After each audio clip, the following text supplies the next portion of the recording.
Hello! Hi everyone, this is our second class. Before we begin the second class, I just wanted to recap real quick of what we have learned last time. We did start with how to say A equals B or A is B, right? A wa B, right? And then we also learned how to say A is not B. In that case, we say A wa B janai, right? We add janai after B to negate B. We also learned how to make those as questions. We just raise the intonation at the end of a sentence.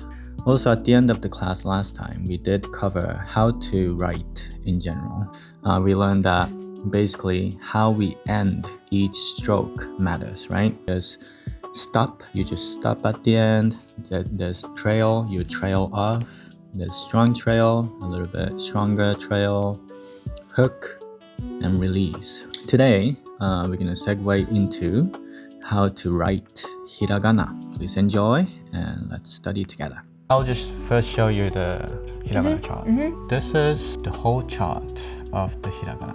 In terms of vowels, we have 5 main vowels. First row, you can see a, I, U, E, O. Since these are the 5 main vowels, everything else, all the other hiragana will be based on these 5 vowels. I see. So for example, repeat after me. Ka, ki, Ki, ku, ku, ke, ke, ko, ko, sa, sa, shi, shi, su, su, se, se, so, so, ta, ta, chi, chi, tsu, tsu, te, te, to, to, na, na, ni, ni, nu, nu, ne, ne, no. no. Okay. Ha, Ha, hi, hi, hu, ku, he, he, ho. ho, This hu, hu. some textbooks like this write it as F, but still HU is fine too. Ha, hi, Okay. hu, he, ho. Ha, hi, hu, he, ho. That's fine. Hi. Ma, Ma, mi, mi, mu, mu, me, me, mo, mo, ya, you, you, yo. yo. Good. This one, let me explain. Many textbooks write as R, but technically, linguistically, the sounds that we emit here is between R and L. Let me explain how the sound is between R and L. So, when you pronounce the L sound, where is your tongue? Like at the top? Top, like anywhere here, or La, yeah, la, isn't it closer to like here? la, yeah, The tongue is about touching somewhere here for L sound. Okay. What about R sound? You kind of roll your tongue, right? The Japanese rarirurero is, let me write in red, touching the roof of the mouth, but in between. Like it's not toward the front, it's in the middle, but still touching. That's why it has the L component. But then since it's a little bit toward back, that's why it has a little bit of the R. Okay. So try to touch like the middle part of the roof. Rarirurero. Da, de, ri, ru, re, do, ro. That's pretty good. Kind of. That's pretty good. Ri, ru, re, do. Yeah, that's good. Okay. Yeah, some people focus too much on the R sound and they say something like ra, ri, ru, re, ro. That's totally, it's not gonna be recognizable for Japanese people usually. Okay. So if it's hard, I would say just stick with L sound. That's closer than the R sound. Okay. Wa, Wa, o, o. good. Just the N sound. There's a O, there's just another O. Yeah, you caught it. So yes, we do have 2 O. This O, and at the beginning, the one of the 5 main vowels. O. It is exactly the same pronunciation. You might wonder then, like, what's the difference? When do we use this first O and when do we use the second O? This second O is only for grammatical use. This O is one of the particles, just like wa. So you're using it with attached to something. Yep. The first O is when it's part of a name. For example, like my last name is Shiomi. Shiomi. So she is this she. O. Since it's part of my name, Oh, I this see. O. It's not grammatical. When we add 2 dots, not really dots, a little bit, 2 small lines to top right part of the hiragana. For example, this K row, if you add 2 diagonal small lines, then this becomes G consonant. So with that, this will be ga, gi, gu, ge, go. Oh, okay. Linguistically speaking, K and G are related. What I want you to do, put your hand on your throat, say ah. Ah. It vibrates, right? Uh-huh. Try to just pronounce the K sound. Does it vibrate? Vocally, yes, but not really. Yeah, not the same way as yeah, it doesn't vibrate actually. Okay. Try the G sound. Maybe what's easier is let's try the S. S sound. Oh, definitely don't feel anything. And then try the Z. Yeah. Vibrate, right? Okay. So, linguistically speaking, for example, K or S, these are considered voiceless. It doesn't, your throat doesn't vibrate.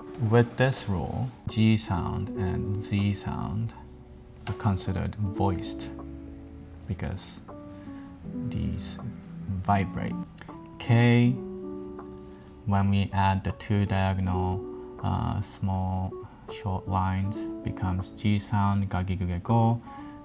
This S row, when we add the 2 small lines, Yeah, za. za, ji, zu, ze, zo, Okay, zu, ze, zho, zo. zo. Yeah. And then T, with the diagonal, it will be D. So da, ji, zu, de, do. Da, di, ji, ju, de, do. Do. For some reason, the second ones are harder to do. Yeah, it is. What we have left is P and B. H row, instead of 2 dots, when you put a circle on top right, small circle, then it becomes P sound. Instead of circle, when you put 2 dots, then the dirtier sound, B. Okay, Yeah. so the That'd be dirtier sound is always the 2, like a quote. Yep. And then the P is just circles for the H row. Yep. With this, we have all the consonants that Japanese has. So now that we know how to pronounce, let's move on to practice writing the hiragana. Okay, so this one has this practice portion, right? And here, this small one shows you the stroke order, right? Try to, fill in these and then continue. Okay.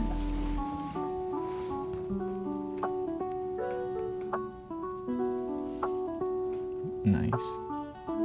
Oh, the horizontal line comes first. Oh, oh yeah.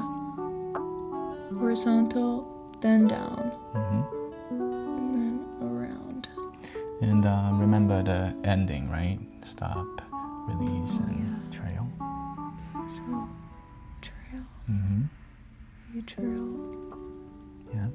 This goes up more, so then it'd be down, around trail. Nice, nice. Okay. Yeah. Let's try E. Oh. That's fine. Try too hard on that hook. Okay, so just like a little bit. That's good. And then stop. And for E, you can kind of see the shape of E is closer to like an egg, a little bit oval, you know, so a little bit curved. This one too, a little bit curved. Yeah. So Okay. let's try. Nice. Nice. Yeah. That's good. And you can also tell from the example, but the left vertical, a little bit curved line is longer than the second one. Oh yeah. Yeah. Oh yeah.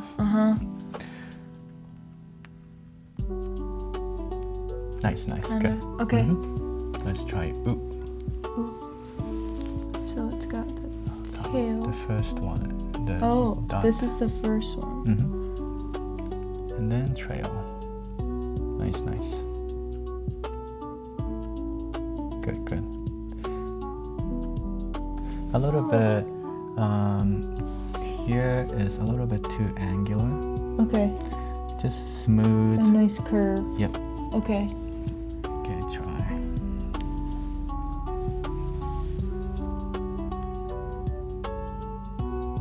Oh, nice, Like nice. that. one Okay. was good. Yeah. Nice, nice. More Yep. like a backward C that's open. True, true. Yep. Okay. And Let's try. A is first this little parentheses. Nice. Sometimes it's harder to get that more volume at the end of the stroke. That one, that is true. It is difficult, and you don't need to worry about it. Okay. Especially when you're writing just with pen or pencil. Okay. Just it's gonna look like just a small short line. So that's fine. This one looks kind of like a squished N. That is true. Yep. You wanna have the dot like right above. Oh, right above this part. Yeah. Okay. Let's try O. O is a little bit difficult.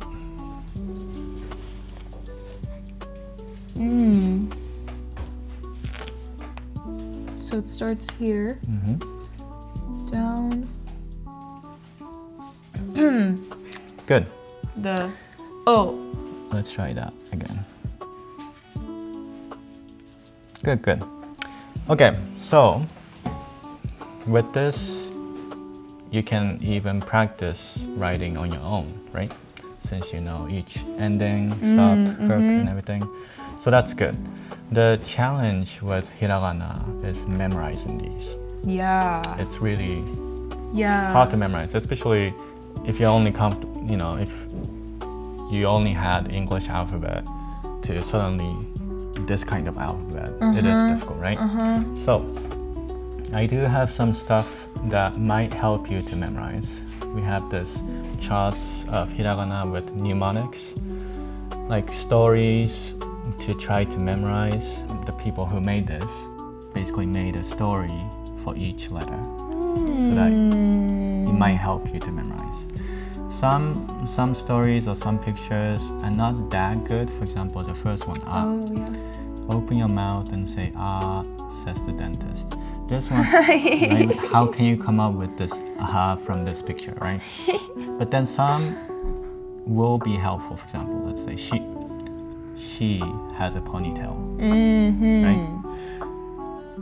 So my recommendation, there are like couple or more than couple charts of hiragana with mnemonics. I would say whatever that works for you, just pick that and memorize. So good thing about mnemonics is that not only can you memorize how to write, but the story has the actual sound exercise or for Oh, right? okay. So everything, for example, like the te. This is a table, te. Ta, like te. Te, yeah. Te. And then this, I mean, yeah. So it's really up to you. Some people prefer just repetition, just continue writing. Some people like stories. Stories tend to stay in your brain longer. But again, it's up to each person. So when it comes to memorizing, let's say you were able to memorize a, i, u, e, o, right? And then you move on to the next row, kaki, kuke, ko. And by the time when you memorize kaki, kuke, ko, you have already forgotten a, i, u, e, o. That this happens all the time. Many students just really struggle. Once they move on to the next row, they already forget the previous row that they memorized. My recommendation is when you move on to the next row to memorize, include the first row you memorized. So continue to write the first row as well, and then second row. And then when you memorize 2 rows at the same time, when you move on to the next one, again, include everything. That way you make sure that you are not gonna forget. Yeah. That's it for today. Awesome. Yeah. Yeah. Thank you for watching. All right, thank you.